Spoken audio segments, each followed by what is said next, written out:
lebih lama Nabi Muhammad menghadap Masjidil Aqsa, sholatnya lebih lama menghadap Masjidil Aqsa daripada menghadap Ka'bah.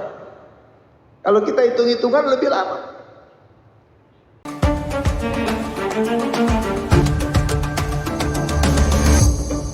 Assalamualaikum warahmatullahi wabarakatuh. Alhamdulillahi rabbil alamin, wassalatu wassalamu ala ashrafil anbiya wal mursalin sayyidina wa maulana Muhammadin wa alihi wa sahbihi ajma'in, wa la hawla wa la quwwata illa billahil aliyil azim, amma ba'du. Ahibbahil kiram yang saya hormati dan saya muliakan, Bapak moderator kita dan segenap teman-teman seperjuangan, tentunya dalam hal ini dalam konteks kepalestinaan ini merupakan satu tugas kita bersama-sama. Saya diberikan tema saat sekarang ini, tema yang umum untuk kita semua, sebenarnya hanya untuk mengingatkan saja dan menguatkan tali silaturahmi di antara kita dalam rangka membebaskan Masjid Al-Aqsa Al-Mubarak. Peranan umat Islam yang kita harapkan adalah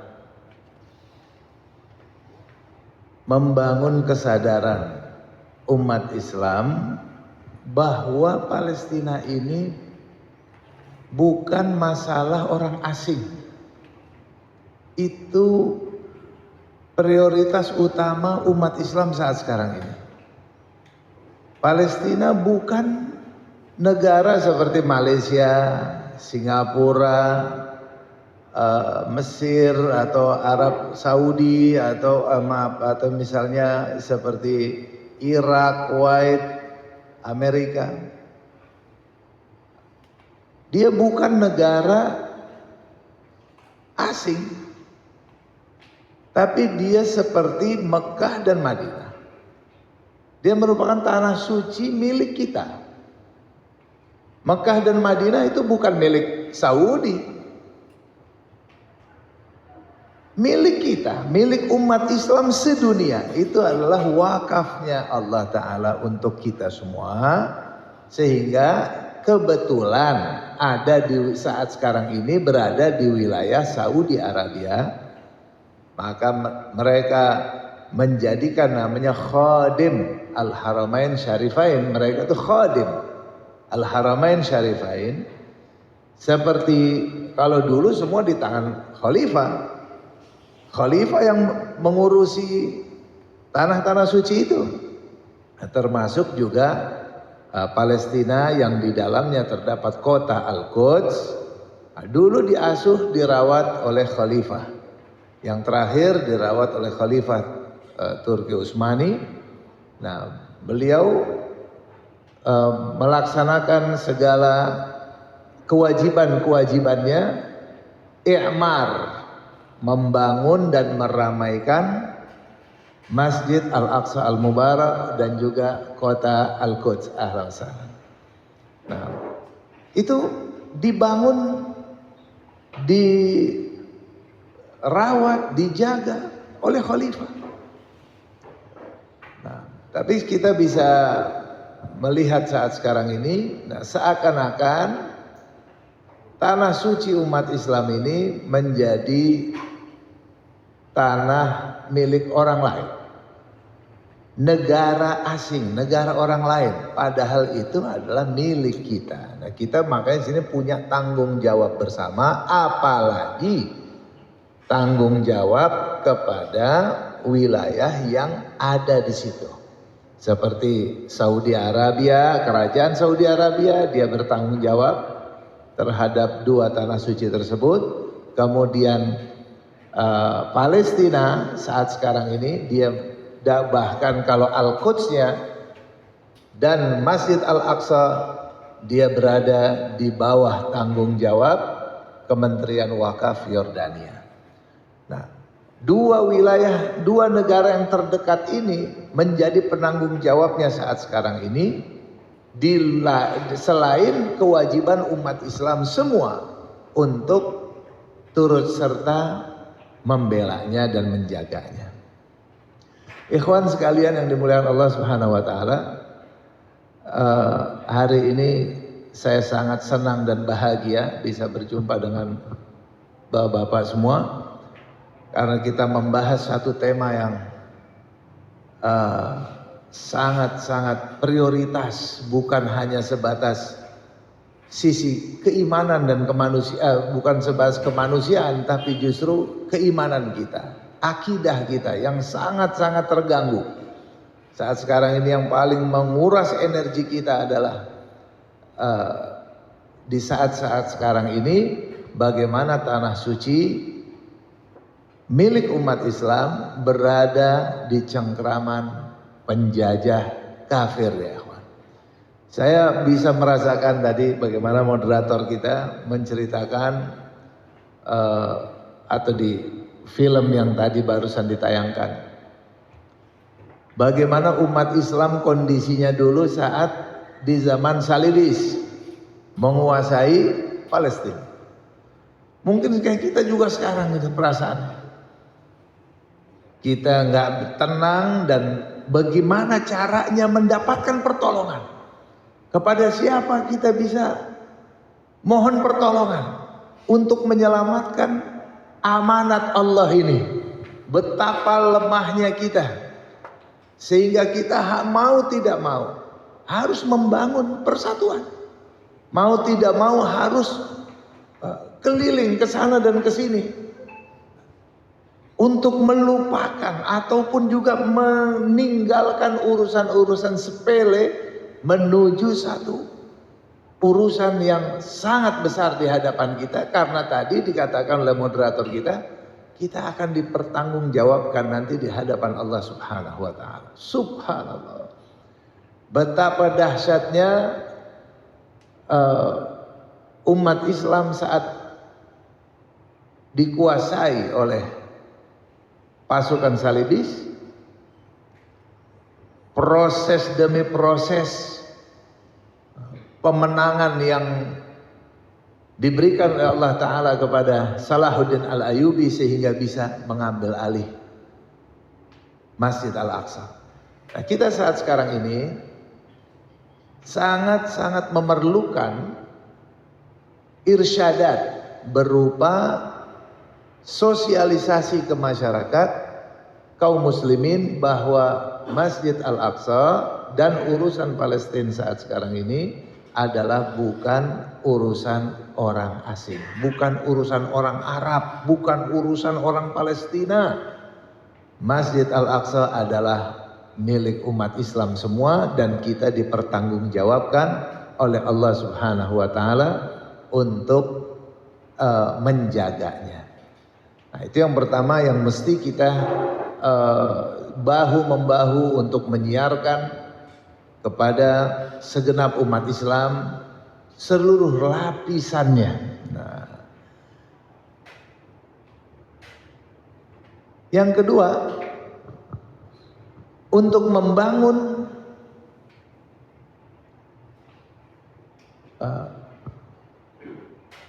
pengetahuan dan membangun respon kecintaan umat Islam terhadap Masjid Al-Aqsa dan terhadap Palestina, ini juga harus dibangun, disiarkan keutamaan-keutamaan daripada tanah Palestina, Masjid Al-Aqsa, Ardul Muqaddasah, Ardul Mubarakah. Nah, kemudian apa hikmahnya Masjid Al-Aqsa untuk kita? Apa keutamaannya sholat di dalam Masjid Al-Aqsa? Ajakan untuk kita sholat di Masjid Al-Aqsa. Nabi SAW menerangkan tentang keutamaan Masjid Al-Aqsa sangat banyak sekali. Sehingga Masjid Al-Aqsa ini merupakan kiblat kiblat umat Islam lebih lama Nabi Muhammad menghadap Masjidil Aqsa, sholatnya lebih lama menghadap Masjidil Aqsa daripada menghadap Ka'bah. Kalau kita hitung-hitungan lebih lama. Nah sehingga kalau ya Mekkah dan Palestina ini, Al-Quds, ini bukan masalah satu hal yang berbeda. Ini sama-sama kiblat. Sama-sama kiblat.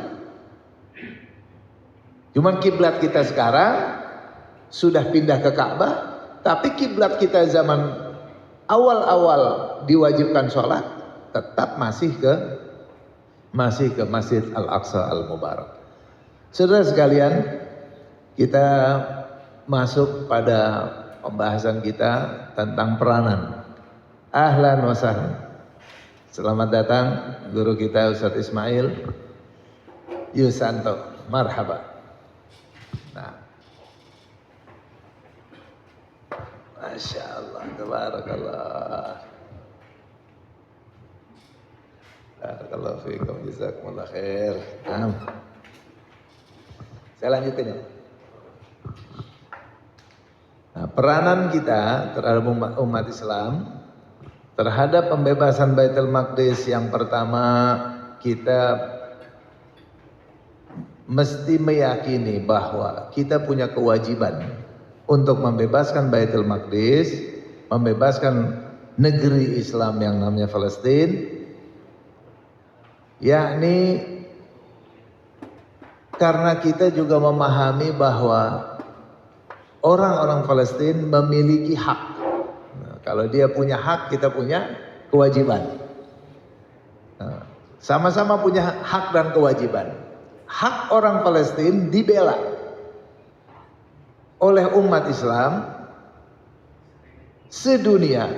Haknya ada 5. Yang pertama, hak orang Palestina karena mereka mazlumin. Mereka teraniaya, mereka dijajah, mereka dirampas, mereka dinodai. Sementara dalam seluruh hukum agama samawi maupun juga hukum internasional, kita tidak bisa membiarkan adanya kezaliman. Kezaliman itu adalah sesuatu yang diharamkan. Allah Subhanahu wa taala menerangkan dalam sebuah hadis qudsi, ya ibadi inni haramtu zulma ala nafsi wa ja'altuhu bainakum muharraman fala tadzalamu. Wahai hambaku, aku mengharamkan kezaliman atas diriku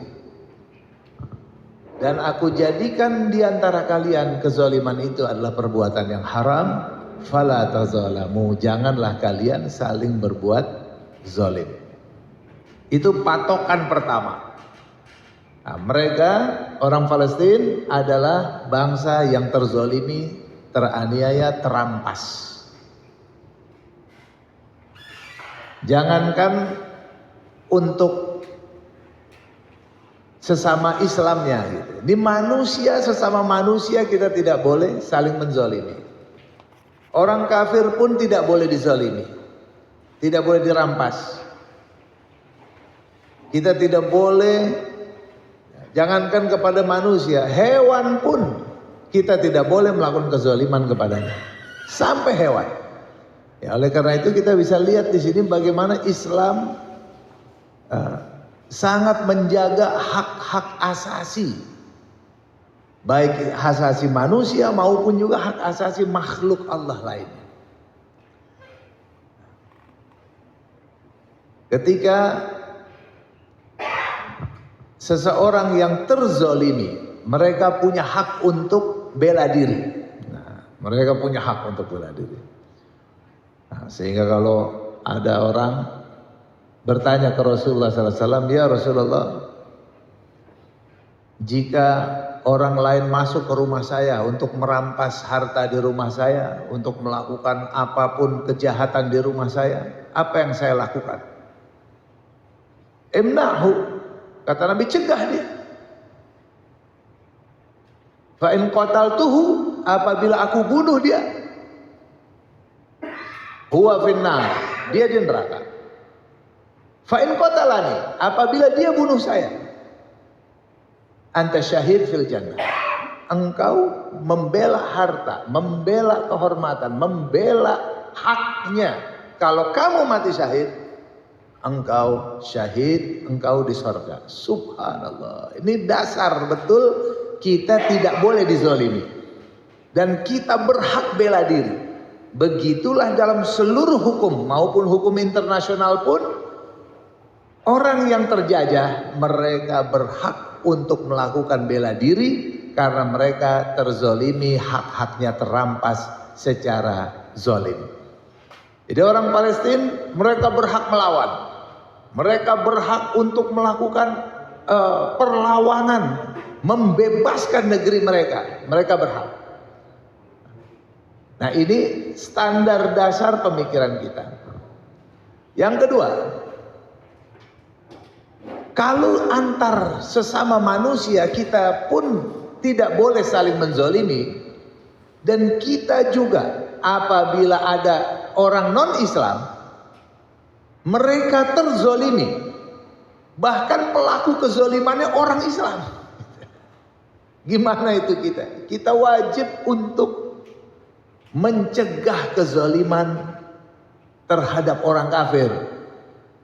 Walaupun pelaku kezolimannya orang Islam, kita wajib mencegah kezaliman mereka yang muslim. Jadi patokan kita di sini bukan masalah Islam atau kafirnya, ini manusia. Kezaliman dilarang kepada siapapun. Ini ajaran Islam. Nah, sekarang kita lihat yang kedua, bagaimana apabila mereka terzalimi dan umat Islam? Tentunya lebih kuat lagi keharusan kita untuk membela saudara kita. Ini hak orang Palestina yang kedua, dibela oleh umat Islam, dan umat Islam sedunia wajib membela Palestina karena mereka saudara kita seiman. Al-mu'minu akhul mu'min. Dia saudara kita. Innamal mu'minuna ikhwah. Al-muslimu akhul muslim. Kemudian Allah Subhanahu wa taala menerangkan dalam Al-Qur'anul Karim, wa in istansarukum fid din fa alaikumun nasr. Apabila saudara kalian sudah memohon pembelaan, memohon pertolongan karena agama, fa alaikumun nasr, wajib bagi kalian untuk membelanya. Nah, mereka udah mohon bantuan sama kita karena agama. Ini udah karena Al-Aqsa. Ya sudah, tidak ada alasan sebetulnya bagi umat Islam ini tidak membantu mereka, tidak ada alasan. Nah, dosa besar bagi kita tidak membantu pembebasan ataupun kemerdekaan Palestina, apalagi membebaskan Masjid Al-Aqsa. Itu udah karena agama tuh. Kalau udah karena masjid, udah karena agama. Nah, begitu juga Nabi SAW mengatakan kepada kita,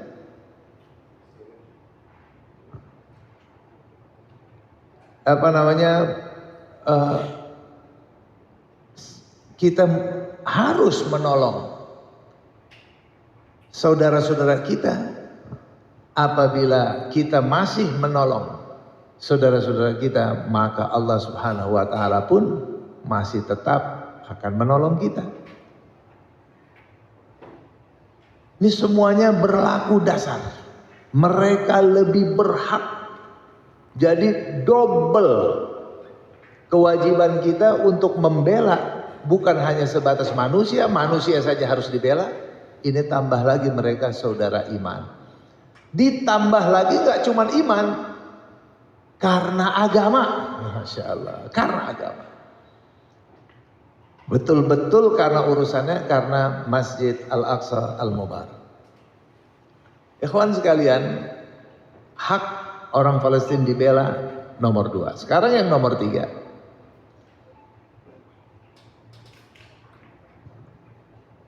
Mereka itu menghadapi satu bangsa yang paling bejat di dunia. yaitu paling jahatnya manusia di dunia, paling jahatnya. Sehingga Allah Subhanahu wa taala pun menerangkan di dalam Al-Qur'anul Karim, la tajidanna asyaddan nas adawatan lilladzina amanu al-yahud. Nomor satu al-yahud. Paling membenci, kalian akan mendapati orang yang paling membenci terhadap orang-orang beriman. Yang pertama al-yahud. Tsummal ladzina asyraku. Berikutnya adalah orang-orang musyrik. Nomor satunya Yahudi dulu. Yahudi itu nabi-nabi pun dibunuh sama mereka. Asal nggak cocok dia bunuh. Ketika ada orang sedang melawan penjahat besar. Penjahat besar ini mengancam, sebetulnya mengancam yang lainnya, maka sudah tambah kewajiban kita untuk membela saudara-saudara kita agar mereka tidak punah. Ya, karena kejahatannya memang jahat besar. Kewajiban membela Palestina yang nomor 4. Bagaimana Israel memiliki program, yaitu Israel Raya. Israel Raya ini wilayahnya yang mereka klaim janji Tuhan kepada mereka. Itu seluruh Syam, masuk Mesir sebagian, Sungai Nil sebelah sini, sampai ke arah Syam, sampai masuk ke Kuwait, Madinah Al-Munawwarah di Saudi Arabia, sampai ke Irak. Sebagian Irak masuk ke Sungai Efrat. Itu semua wilayah yang mereka klaim harus mereka kuasai saat sekarang ini. Artinya dia bukan penjahat, dan mereka terang-terangan mengumumkan, ini bukan rahasia. Terang-terangan bahwa wilayah mereka yang harus masuk mereka ambil adalah sampai ke Mesir. Berarti kan dia musuh, bukan musuh Palestina. Dia musuh bersama. Apalagi yang wilayahnya tersebutkan oleh program Israel Raya itu sudah pasti ya. Nanti kalau kita lihat dari Egypt sampai ke Irak, masuk semua itu, subhanallah. Semestinya negara-negara yang tersebut oleh rencana penjajahan mereka, secara terang-terangan mereka rencana menjajahnya, mestinya kan bersatu padu membela Palestina. Mestinya beramai-ramai, apalagi mereka punya perencanaan pun dalam Israel Raya itu masuk ke Saudi Arabia, masuk ke tanah suci kita yang bernama Madinah Al-Munawwarah. Itu masuk yang menjadi tahap yang harus mereka ambil alih. Makanya nggak mungkin dalam perang Palestina saat sekarang ini kita umat Islam tidak terlibat. Nggak mungkin tidak terlibat. Wajib kita terlibat. Ini menyangkut urusan Masjid Nabawi, termasuk menyangkut juga urusan daripada Makkah Al-Mukarramah. Nah, jadi dari sini bisa kita lihat seharusnya kita umat Islam sudah bersatu padu untuk membantu Palestina dalam rangka membela saudaranya, dalam rangka membebaskan Palestina daripada penjajahan Israel ini. Yang kelima, orang Palestina wajib dibela. Mereka punya hak untuk dibela karena mereka adalah negeri yang dijanjikan untuk tegaknya khilafah Islamiyah akhir zaman. Nggak mungkin bagi umat Islam tidak terlibat ataupun tidak mencintai dalam urusan Palestina ini. Nggak mungkin ya Pak. Di sanalah terjadinya peristiwa-peristiwa akhir zaman yang Nabi SAW gambarkan tentang ahdath akhir zaman.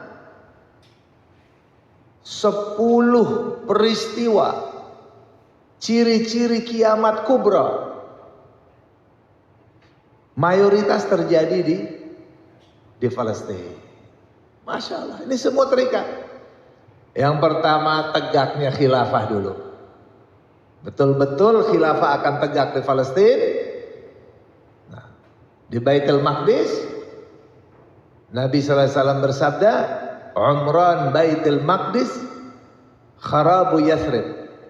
Pembangunan Baitul Maqdis nanti merupakan ada di saat kehancurannya Yathrib. Yathrib ini Madinah. Madinah Al-Munawwarah nanti kota-kota sepi. Termasuk Madinah. Kalau sekarang ini udah mulai berkurang nih. Udah mulai terjadi sekarang ini proses. Sekarang Madinah udah mulai sepi. Nanti akan kosong. Lalu di mana pusat umat Islam nanti? Adanya di Baitul Maqdis, di Palestina. Di sana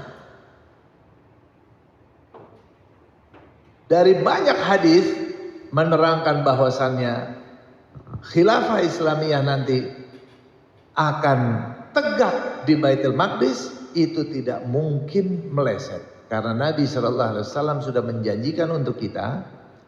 Nah, dan dengan berbagai macam peristiwanya, kita bisa dalam hadis kita terangkan ada banyak khalifah nanti.